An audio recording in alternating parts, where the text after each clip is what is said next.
Ladies and gentlemen, I believe we are all set. Please join me in welcoming Kun Hao back to the stage, Head of Market Strategy. And our first panelist, we've got Mrs. Christine Ip, Head of Group Strategic Communications and Brand and CEO, UOB Greater China. Our second panelist, we've got Mr. Christopher Ong, Managing Director, DHL Express Singapore. And our final panelist, I've got Mr. Kun Vudikon Surya Chantananan.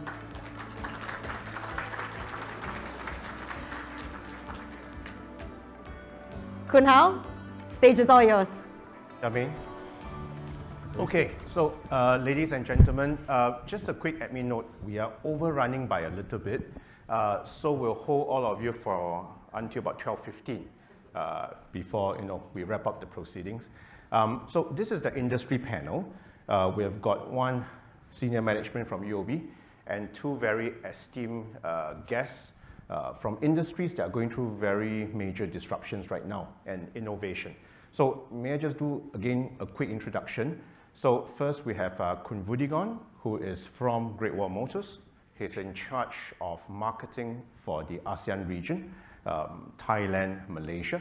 We're going to pick his brain on Chinese automakers pushing into ASEAN in basically the EV sector, right? Then we have Chris, MD of DHL Express Singapore. So Chris has been with DHL since 2006. 2011, he was country manager of DHL Vietnam. 2014, MD of DHL Malaysia and Brunei. And he moved into this latest role in charge of Singapore in 2018. Chris does a lot of disruption and innovation across DHL, right? Six Sigma, Go Green, M&As, partners, partnership and planning. Before that, he was with Temasek on various industry initiatives as well. So again, the logistics business is front and center of the trade disruption. We will pick his brain on how the logistics business innovate and respond. Last but not least, our very own Miss Christine Yip. Christine is our CEO Greater China. She joined UOB 2011. 2012, she's appointed CEO of UOB Hong Kong branch, and she moved into this current role, CEO of Greater China UOB in 2016. And just last year, she took on a little bit more of additional hat as the global head of strategic communications and branding. Those of us who know Christine will know that she's also very passionate about the arts. She posted a lot about the art scene on Facebook, right? Her visits to arts gallery, to the weekends at the Hong Kong Philharmonic. I would love to tap her brain on which art piece to buy to preserve, our investments. But that's not the topic for today. The topic today is about the region, about businesses, about trade. So her insights, Greater China, Greater Bay Area will be very important. So quickly, ladies and gentlemen, a big warm round of applause to Kun Vudikon, Chris, and Christine. So again, thank you, the three of you, for joining our panel. First question, I think, goes out to all three of you. Again, there's a recurring theme about slowdown, about diversification away from China into ASEAN. Right. Perhaps Christine can share with us first, given that you are our CEO of Greater China UOB, what do you see in your part of the world and what your customers are doing? Actually, I would like to tell you a real situation. I mean, we heard a lot of the policy, we heard DPM talk about how is the situation. For me, I'm a practitioner, so maybe I tell you the things that on the ground I experience. I remember just before COVID, so actually Consul General Singapore in Hong Kong arranged a very interesting closed-door discussion with some Hong Kong Chinese companies and asking them, are you interested to come into ASEAN, in particular Singapore? Another group, another table, that are those already in Singapore for a while. And they asked them, so the fact that you established in Singapore, you started to go into it and trend it, are you going back to China given the huge high GDP growth? And I remember at that point in time, a lot of easy money, because a lot of the manufacturers, basically the last 30 years, if you just open a factories in the GBA, which is the Greater Bay Area, or even Shanghai or other places, you earn lots of money because you have a piece of land, not just because of your manufacturing. So easy money, I would say, is a little bit of lazy money. Then for the group already in Singapore or even in Malaysia, they said, we work very hard here. We struggle a bit because we have to navigate a lot of the journey, but now we established, we believe that our revenue pool, even though may not be easy money, but we believe it's more sustainable because it's, they are very, for those that are really passionate in the business, be it in industry, electronics, whatever they are in, and some actually listed here instead of in China or Hong Kong. After COVID, everything turned upside down. And now, when I talk to the customers, it's totally different. I guess in 2019, just because there's a lot of uncertainty, and now, I don't want to repeat all the challenges, the geopolitical, the unemployment, the COVID, disruption of the supply chain, they are very serious now. But they're also worried because they've been enjoying easy money for the last 40 years. And now coming down to ASEAN, of course, in the past, many of them, they just banked with some international banks. They just look at the US market and ride on the low cost in China, earning the rise of all the middle class money and so on. But suddenly, there's also even raising funding bond market, almost like a lot of uncertainty. So they come to me, come to my team. Why? Because they said they really want to go into ASEAN, and they don't know how to do it. I think now the situation is, Chinese, we say, 有危有机, there's crisis, there's opportunities. So with all the negative news, actually, people see opportunities. And yesterday, if you read our news this morning, you will see we have UOB renew our signing MOU with the China Council of Promotion of International Trade. We have been collaborating with them for 10 years. But this time, I felt very different because seriously, they are really coming in with names, with people, and we have more than 100 businessmen coming to us. And they told me that they are very worried because their language-wise, they may not understand how to speak. I said, don't worry. We are very close to you culturally, same time zone, understanding of the culture. Actually, many of them gel back to same ancestors. So we actually get quite a lot of our RMs who can speak Teochew, Hokkien. Talk to them. Wow, I tell you, that's why I'm saying crisis, opportunities. I'll share more with you later on about the actual examples, how we help them. But of course, we have my customers here and let them deliberate more. So this is not a marketing, comment. if any of you, here would like to connect with customers from Greater Bay and China, please do make Christine work. All right. Yeah. Thank you very much. Khun Vudigon, perhaps you can share with us the push by Chinese Chinese automakers into ASEAN. What's the strategy and what's the motivation here? Actually, we still see that ASEAN is the main contributor for the automobile market, still increasingly pivotal role in the future. So this year, we forecast that the market in this ASEAN region should be still maintain the growth at around 3.5 million. And talking about the opportunity in this ASEAN, I think the product of the Chinese manufacturer is about the new energy vehicle. no matter the hybrid or the plug-in or the EV. So this is the new trend of the market. And many countries already have the government have the strong stimulus package or the policy to support. So that is the opportunity for the Chinese brand that coming to this region.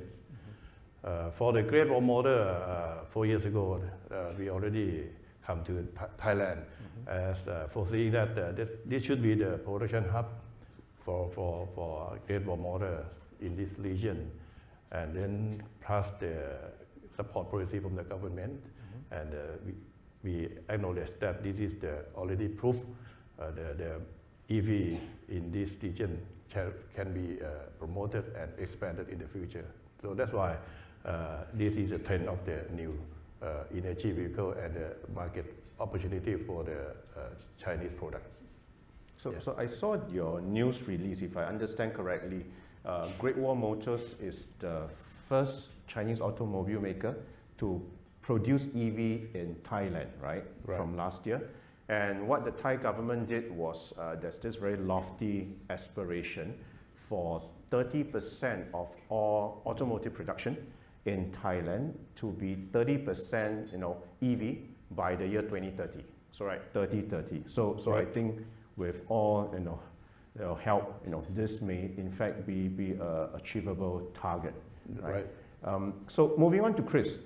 Every time I talk to Chris, he's the cheerful guy, right? And when I tried, we did our prep. When I tried to talk about China or this, he was like, let's not talk about negatives. We talk about green shoots, positive thing, right? So Chris, maybe can you share with us what are the positive green shoots that you see happening now because of all these uncertainties, and how do we tap into that? Well, as my fellow panelists have said, I mean, certainly there are opportunities in ASEAN because the China Plus One strategy actually has been around for a really long time. I remember when I was in Vietnam in 2011, already people were looking at alternatives to China, right? When I was there, Intel sank in $1 billion to set up their wafer fab in Ho Chi Minh. And the fact was, at that time, people were still, putting their toes in the water. But I think, in the last couple of years, because of the pandemic, the US-China trade war, that truly accelerated a lot of the investments. And we have seen lots of investments going to Vietnam, Malaysia, especially in the technology space. So because we carry very high value goods. And so as a result of that, we are seeing actually, customers really, they planted, invested in the last couple of years. We're starting to see the components start to move, right, from these locations. And for us in Singapore, we've not missed the boat in that sense. What has moved most recently is actually distribution centers. A lot of the high-end distribution centers have now come to Singapore. Now, as what DPM has said, it's not a massive center that does everything, but a lot of our customers say they cannot not be in Singapore because it's the fulfiller of last resort. If everything else fails, Singapore will keep moving, right? And that we proved ourselves during the pandemic, that even in the worst of COVID, our DCs continued to fulfill. In the past, Singapore was mainly a distribution center for maybe ASEAN, maybe Oceania, South Asia, but we are now fulfilling even up to North Asia, right? Because they know that by putting, our logistics performance is one of the best in the world. We're the second most connected country. DHL has been doing this research for a while, and we consistently outperform other countries when it comes to our logistics performance. And so customers recognize that, hey, it's no point having a very low cost base for manufacturing, but you can't fulfill. So I think we're seeing that, and most recently, one of the things that I keep my pulse on is trade documents, because we have a significant market share of moving trade documents from Singapore. And for the whole of 2023, or at least the vast majority of the time, the trade documentation was dropping. But in the last quarter of last year, we started to see trade documents now grow year on year. And to me, that's a sign that, and it's not just UOB, but across all our banking customers, they're starting to issue more LCs, issue more bills of lading going out into South Asia, going out to Southeast Asia, and certain parts in China as well. So I think, certainly based on what I've heard this morning as well, we seem to be sort of coming out of that sort of like trough, and hopefully we start seeing a few more green shoots. And I want to echo what Chris said. I mean, on our global market side, we do see, FX transactions picking up, in the last few months. And from corporates, of course, simply because if you get more trade, right, coming in, people will need to transact more and settle their FX needs. So hopefully that's the turn of the export cycle that everybody is hoping for, for the whole of last year, and we're starting to see this year. Christine, back to you. We're in Hong Kong in January for our client event in Hong Kong, and we had the Hong Kong Trade Development Council talking about Chinese customers moving, Greater Bay customers moving to ASEAN, and they mentioned, in a huge percentage, countries like Malaysia, Thailand, Indonesia, Singapore as a port of call. Can you share with us some interesting success stories about how these customers are coming here? Actually, very interesting. This was the second time we commissioned Hong Kong Trade Development Council to do a completely independent report for us to assess Chinese company, in particular those in Greater Bay, the interest of coming to ASEAN. So what the second time, the first time was actually the year just before COVID. So we see, as I said earlier on, huge differences.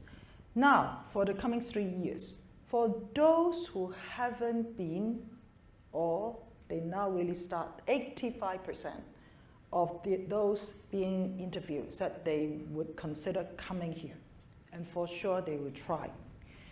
For those already in, 96% of them, they said they will go deeper and build a bigger operations. And we also find, interestingly, they said, just very echo to our two other panelists, that China, they call it 3 new exports. So it's more technology related. First, we talk about EV. Second, the lithium batteries. Third, solar energy. And then another findings, we find that many of these Chinese companies, and including those in Hong Kong, they actually said they will do domestic research, production in ASEAN, and then global sales. Why? Of course, we talk about the decoupling of the business as well as the geopolitical environment. They really need to do some detour. And again, the research telling us that they will, first choice, pick Singapore as the treasury center. Because if they need to come into ASEAN, of course, we see just then my fellow colleagues talk about the interest, the FX, especially the volatility. They need to find a treasury center with the right talents, and DBM, we really need more talents in than CS, but many also telling me they cannot find enough here, but they're quite determined to come in as a treasury center. And then they will use Malaysia, also consider as a regional office. Why? English. And as I said, the dialects that they feel familiar. And of course, lower cost of labor, premises, and so on. Then they will see Indonesia, Thailand, huge opportunity, not just for production, but they see it's the rising middle classes. They have a much younger population, they're huge populations. And when they are younger population, the solution, just then we talk about technology, digital economy, and the younger people, including my children, they are very receptive. They just don't say green for green. They really want to see sustainable green to help their economies. And as such, very natural. And finally, Vietnam. Vietnam, they see, has the highest demand as for production as well as for procurement, because they see they are very hungry, they have a big populations, they actually also increase the number, be able to speak English as well. So that is all the very interesting research. And Yeah, and definitely we talked to some of the customers who went through these processes, and we can talk more about this, but along the way, which actually validate a lot of our customers in the region, in China, in Singapore, how they do this kind of interflow.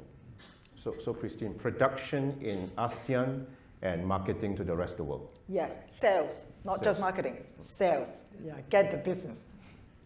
Khun Vudigon, so I'm not going to ask you to pick which EV car to buy, which brand is better. I think that's not a right question. But I think a big question everybody is asking is, should we buy a hybrid, right, or a battery EV, right? We've seen so many, expert reports online pointing both ways. Maybe, as an industry expert, you are in this line, you can share with us what's the advice, hybrid or, battery EV? Very good question. From my experience, I think that we have to, on the viewpoint of the customer, we have to think about what is our real usage in our daily life. So no matter the hybrid, or the battery EV, so we have to consider that at the first thing. To me, it should be good to step from the hybrid. If you think about the range that you use mostly, if you are in the small area that can cover by the one charge, there is no problem to use the battery. But if you have the more longer range, or sometimes you go in the longer distance, so please think about the hybrid. So that is the most, how to say, the most simple way to think about that. It is depend on your usage. And in terms of the country, I think it should be developed step by step from the ICE hybrid. And then you can step up to the plug-in hybrid to let the customer get used to the longer range.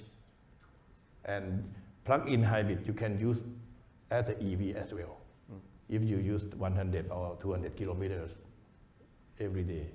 But if you are sure that you can cover by the battery, now the driving range is around 500 kilometers per one charge. So it depends on your necessity. So that is my recommendation.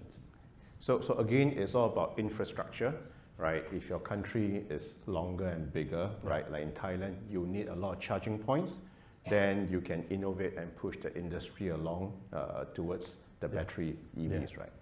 Thank you. Chris, I'm going to put you on the spot here. Sure. Yesterday, you posted on LinkedIn. Yes. DHL is a proud partner of Coldplay. Yes. And you wrote this line that says that DHL helped, cut emissions for the transport of Coldplay by 50%. Yes. Right. Can you validate that? Can you tell us how you do that? Sure. So we've been on this sustainability journey for quite a while. In fact, when I started working for DHL in 2006, I was responsible for our regional Go Green program. So in those days, it was first about carbon accounting, just measuring our footprint in the first place. So we've been, since 2008, been measuring our Scope 1, Scope 2, and estimating Scope 3 since 2008, which means that we've been doing this for 15 years. And so when our corporate board commits to improving efficiency and getting to net zero by 2050, we actually have been able to measure the impact of that, right? So for example, in Singapore, we have probably the largest fleet of electric courier vans in the country. We have about 100 of them running around every day, and we started investing in that since 2022. And our buildings, solar panels are on the roofs. But the most important part is aviation, right? Because 70% of our carbon emissions actually come from the air. And we have actually we are the world's largest purchaser of sustainable aviation fuel.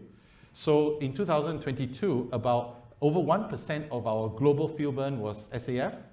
This last year, we went up to about 3%, and we've got a trajectory to hit to about 10% by 2027. And so, actually, Coldplay came to us, more like Coldplay, came to us to ask to buy sustainable aviation fuel from us. Buy the fuel. Buy the fuel, because they wanted to offset their aviation emissions. But we said, tell you what, why don't we be your logistics partner and we'll give you the SAF, right? That was our sponsorship, right? Basically with the Coldplay team. And as a result of that, of course, we had now tens of thousands or hundreds of thousands of people recognize that DHL is very sustainable, right? Because of the connection. If you've seen the ads, on the bus stops and the TV commercials and so on, yes, I think, this was a partnership that could only have happened because we took that first step. We were a real first mover in sustainability, right? And we didn't just start this yesterday. We've been doing this for 15 years. And so, sustainability, in my mind, is not really just a cost. Yes, there is a cost. There is a transition cost. However, it builds lots of opportunities as well, because if we didn't have this in place, we would never be associated with Coldplay. So just for our understanding, how many trucks are involved? How many planes are involved for a Coldplay concert? Okay, so in Europe, when they tour Europe, we use our biodiesel trucks. Okay. So essentially, all the equipment goes on biodiesel, and it's not just Coldplay. We also, of course, support F1. So, for example, all the F1 races in Europe, we've got 18 of these trucks that run on biodiesel, right? And so, one of the issues we have, of course, is the feedstock for all of this sustainable aviation fuel. But the good thing is, apparently in ASEAN, there's actually a lot of feedstock known as used cooking oil. Okay. So essentially, eating French fries is good for the environment. Wow. Right? The more cooking oil you have, the more feedstock you have for sustainable aviation fuel and biodiesel. Okay, so this is going to be the quote for the day. Eating French fries is good for the environment. So I hate to break this up, but we are really crossing way into 12:10. The last question, I think, to each of you, I want to end this morning's event on a positive note. Can we have a positive comment from each of you about what you look out for 2024? Need not be related to work, right? Something positive, inspiration to all of us. Christine? To be very honest, I think beginning of our session today, when DPM Hyang talked about that example of the German company dealing with the lady, my thoughts is we should always treasure what we have and then learn from it, transform, use digital solutions, be ready for the change, and then enjoy the opportunities. I think at the end of the day, whether we contribute back to the community in a sustainable way, and I think this is the responsibility of all of us in this room. We have a job, I think it's a blessing. And we have health. That the fact that you are here. Thank you, Christine. Khun Vudigon? Okay, I think now coming to the Chinese New Year, I think that please enjoy your life, enjoy your work. And for here, the Singapore, I encourage you, if you want your more exciting in your daily life, you can, whenever you have the opportunity, please try the battery EV. Because this is the Deputy Prime Minister said that this is a small country. So the battery EV can cover you all these islands. So please enjoy, because you will experience the new thing. It is not the driving the car. It looks like you have the IT gadget that can drive. So that makes your life very easy and very exciting and convenient for your life. Thank you. Thank you. Chris, final word from you? Sure. I think, for me, what the last couple of years in COVID has taught, at least me as well as my team, is that, as what was said, every crisis there is an opportunity. And I think, while things are volatile out there, right, there are ways to pivot there are ways to look for opportunities even in the most challenging times. And if we take care of our people, right, and we're very proudly the #1 great place to work in Singapore, the fact that when we take care of our people, they find solutions for us a lot of times. And, you know, and one very quick example was, especially during the COVID, we had a lot of colleagues that crossed the border from Malaysia into Singapore to run our hub in Changi. And, you know, 24 hours before the hub was closing down, I mean, the border was closing, you know, we had to rush down to the hub and to convince our people to say, stay with us here in Singapore. We'll take care of you. You know, you don't have to worry about your jobs. We'll put a roof over your head, right? And this was before MOM announced that there'll be support, right, for, you know, for these people. But we didn't really care about that. We took care of them. And some of them basically stayed in Singapore for 2 years. They didn't cross back, but they stayed. But what happened was, despite the disruption and all that, they didn't take a single day of MC. A lot of them just kept coming to work. They kept the yellow machine, as we call the big yellow machine, moving. And they were very proud because they were the ones that received the very first batch of Pfizer vaccines on 31st December 2020. Right? I was there when we received that very first batch. You know, so we moved all the Pfizer vaccines that came in. So if anyone has had a dose of Pfizer, you have a piece of DHL in you as well. Okay, thank you, Christine, Kun Budigon, and Chris. Thank you so much. Thank you. Thank you.